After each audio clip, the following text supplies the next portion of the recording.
A regional approach to pay is dependent upon the notion that there are sufficient differences between regions that would justify differences in pay.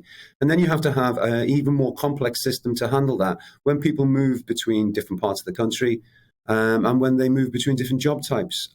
There are very few employers in the public or private sector who do anything other than have a regional difference between London and the southeast and the rest of the country. This is a made-up policy on the hoof to try and sound like they're going to make further attacks upon the very people who serve them in government diligently day in, day out. I can't emphasise enough that this has been looked at before and has been jettisoned as unworkable.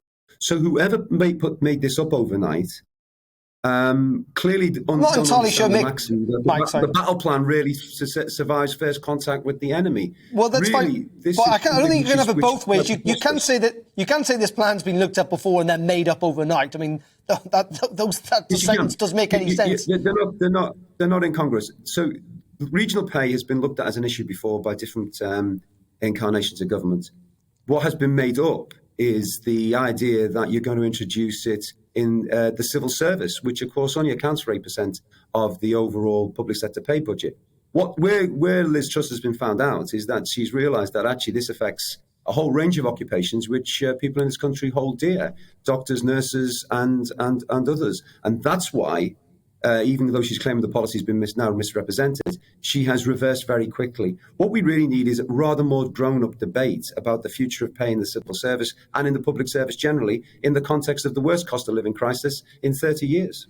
Indeed, and one of the cost of living crisis impact is, of course, the amount of money that the government is having to dole out, and we know that. I mean, do you think the civil service is too big, or do you think it's too small, or just about right? I mean, as you say, the government are looking at cutting the number of civil servants.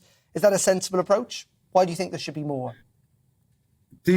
Well, first of all, since 2016, we've repatriated a range of powers from the European Union as part of the Brexit process, and therefore the civil service has to meet those demands. In addition, the civil servants we're talking about now being capable of being cut to by either 20, 30 or 40%, which is the modelling that's been asked by departments. If viewers just think for a moment about cutting a department by 40%, you've got to assume it's hugely inefficient. And of course, those inefficiencies don't exist in that way.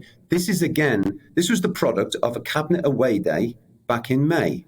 And what's interesting is if this is a cogent policy, why has not a single government minister been prepared to meet the trade unions since May to debate it with us? Because not a single one has. And we were asking for these meetings before the government went into meltdown a few weeks back. The reality is that this was, again, a bit of a stunt. Cabinet away day in Stoke, let's announce large job losses because that's going to divert away from the other things that we have a challenge about. I'm afraid that we've grown really tired. We're trying to engage on evidence and merit, and the government engaging in this sort of posturing.